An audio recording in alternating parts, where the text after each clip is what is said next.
Welcome to the podcast where relationships, confidence, and determination all converge into an amazing, heartfelt experience. This is Speaking from the Heart. Welcome back to episode number 87 of Speaking from the Heart. And ooh, are you in love already? Yeah, I know. It's already been Valentine's Day, and it's long gone, and I'm sure you are already relishing in the beauty of the fact that that love was awesome in many ways. Maybe you went out for dinner, maybe you celebrated your anniversary because you were engaged on that date, maybe you done all kinds of other things that we probably shouldn't talk about on the show. But nevertheless, are you really falling in love for the right reasons? In other words, are you giving yourself some self-love? Today's episode isn't really about the romantic aspects of it, more so than the professional and personal development. So before you go and clamor on my social media and email me at podcast@yourspeakingvoice.biz, which I'm always interested in hearing your thoughts about my episodes, you might want to stick around and listen to what I have to say for today's showcase of love. I think about the fact that there are many different types of ways in which we can express our love. Love does not always have to be in the ways in which we give ourselves, whether we do the sort of kind of love, or we do other things that help us to really accentuate what we have as gifts. The true love that we can give to someone else through the things that we are really good at doing, let alone providing to others. It could be as simple as thinking of someone that is next door to you. Maybe they're an elderly woman or man, maybe in their late 70s, 80s. They are homebound and they need some sort of assistance on a day-to-day basis.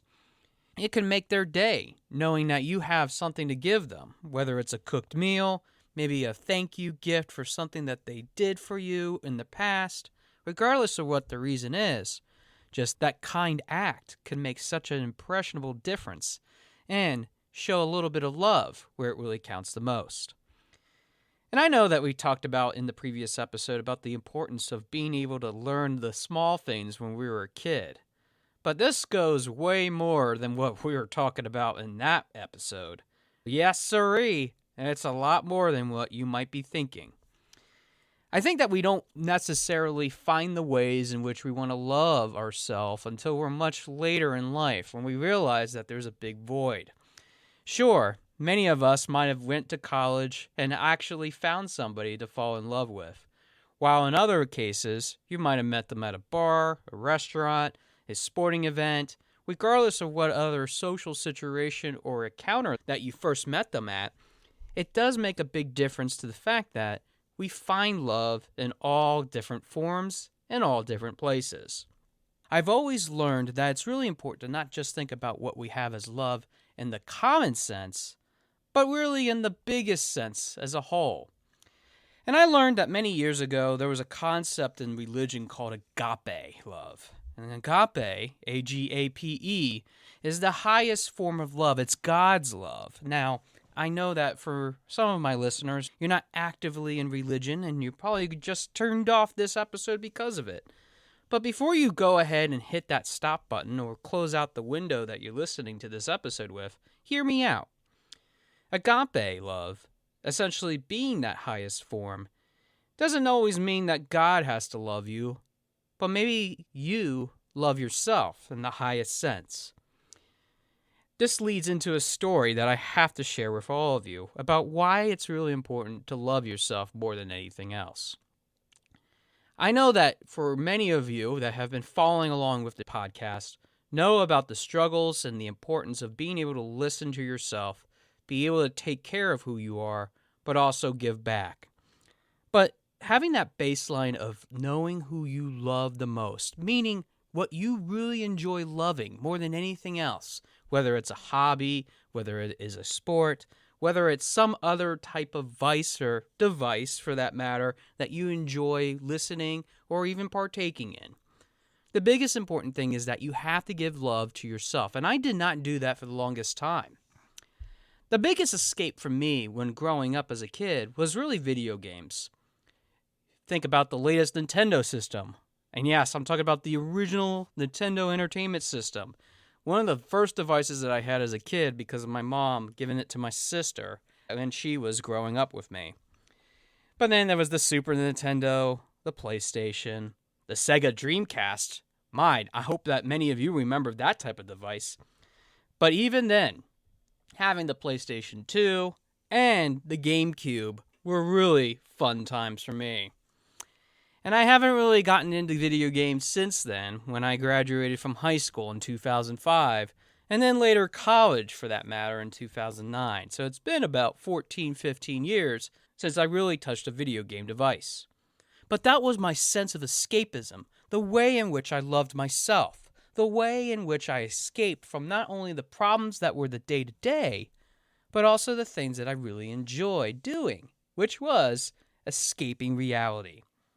Whether it was donning a suit and swinging a sword, or even solving some of the common problems that would be found in the themes of many video games, saving the princess, or even a damsel in distress, or maybe the whole entire world for that matter. Regardless of the basic premise of the game, I think that I was able to feel like I was a hero in many different respects.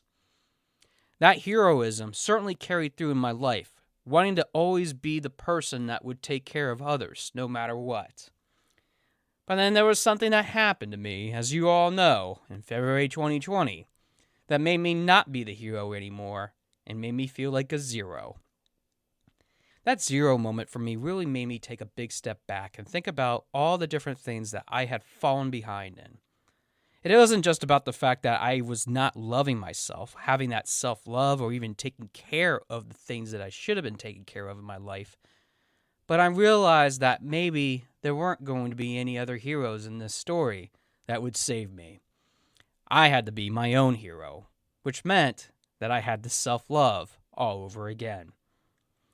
And self-love can take many different forms. And I know that maybe for some of you, these are basic, easy things. But for others, it's really hard, especially in the United States, to be able to say, I need to take care of myself first. So here's a couple of suggestions that I was able to enable for the last few years that I am still working on to this day. And I guarantee you that if you ask any of my friends, they would tell you that Josh is not working on it, but he is. One of the first things that I learned more than anything else is to take time for myself. Meaning, if I didn't want to work today because I knew that I wasn't feeling 100%, I needed to take the day off. That was my body warning me that something was truly wrong. So take that time for yourself to not only take a big step back, but just be able to breathe. Be able to know that you're not the only one that is going through some of these struggles. Because if you think about the fact that you are going through this problem and you might not be feeling the overall best, well, how are you going to help others? How are you going to feel good about what you are doing as a whole? A second thing that I really learned more than anything else is when I had to take a step back, especially if doing a full-time job or even doing the business for that matter, I really had to learn about balance. And balance is something that we've talked about in other episodes, but balance in this instance is really about not just the things that you are going to do for the day that allow you to feel like you accomplished something, but it's also about taking that step for yourself, be able to say, yes, I'm going to set aside time intentionally to work on my book, to work on my play, to work on other things outside that I really need to take care of. It's all those different things that we know that we have on our to-do list from a personal sense that really makes a big difference. But the thing that really sticks out more than anything else is that when Cupid's arrow is being flung at you, you have to listen to the signs that are definitely all around you when it comes to that arrow.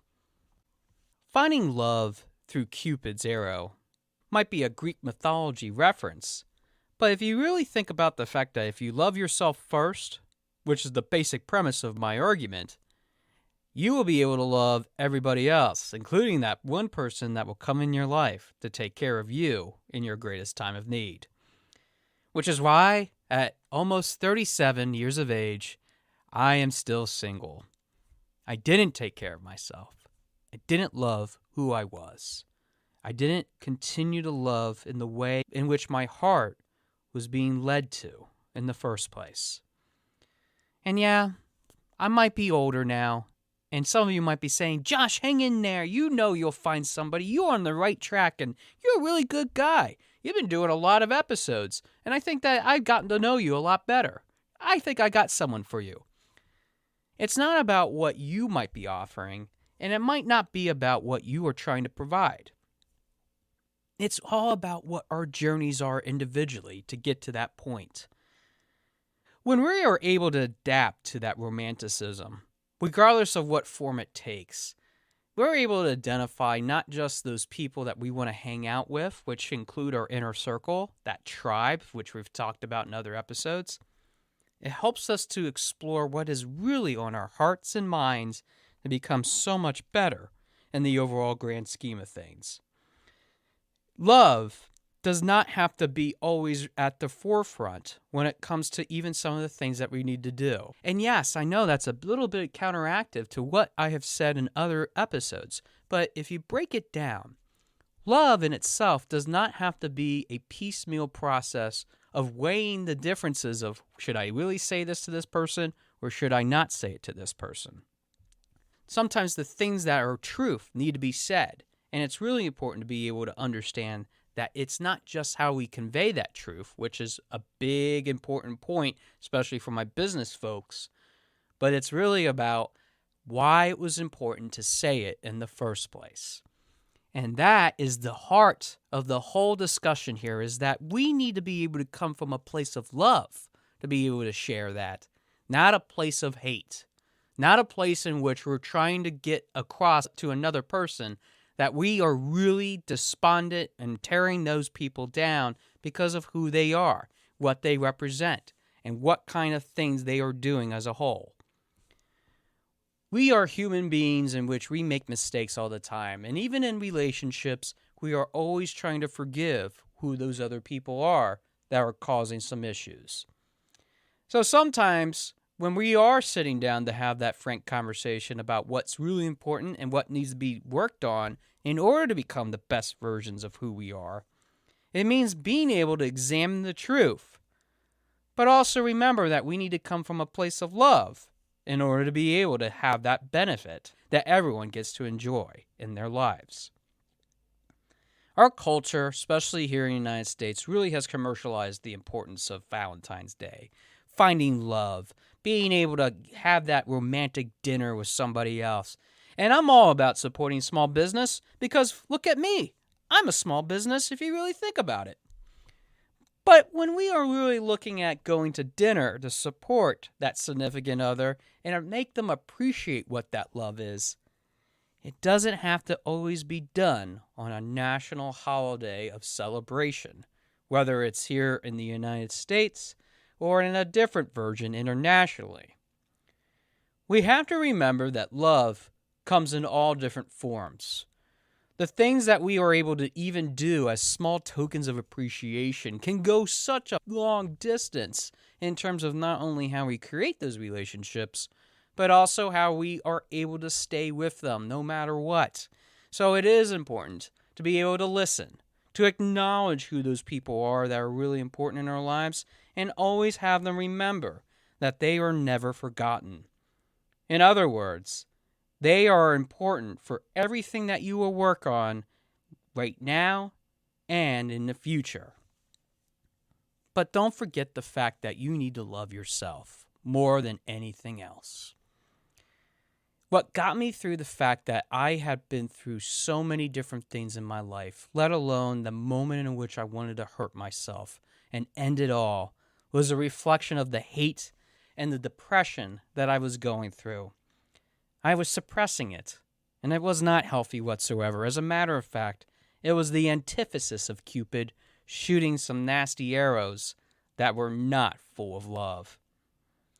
But now I realize that even if I drink the magic potion of being able to fall in love romantically or even with myself, it's about understanding that the importance of what we can give to others, the ways and the acts of our kindness, our ability to give back no matter what, and the appreciation deeply for us to love no matter what circumstances take place in our lives, are all tenets in which we should be able to create and pierce within those hearts and minds a new pattern, a new reality, and a new inspiration.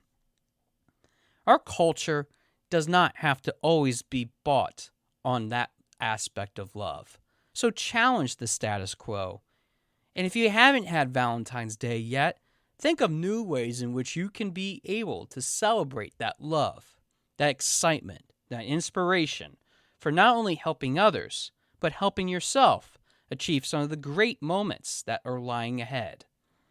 Because love isn't just about what other people are experiencing, it's about what you experience. Because as I've always said, you are the most important person to ever walk this earth. And I don't mean that in an egotistical, self-serving way. It's about recognizing that in your heart, you might not have found love yet, or maybe you have.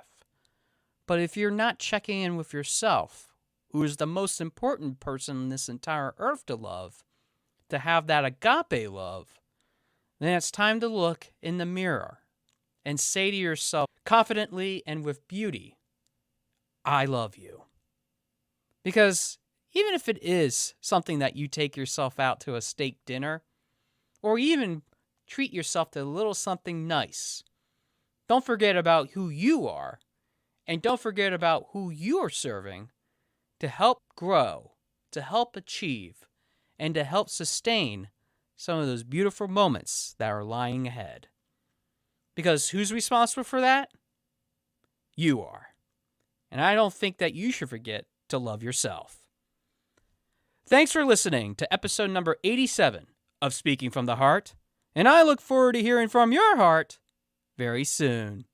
Thanks for listening. For more information about our podcast and future shows, search for Speaking from the Heart to subscribe and be notified wherever you listen to your podcasts. Visit us at www.yourspeakingvoice.biz for more information about potential services that can help you create the best version of yourself. See you next time.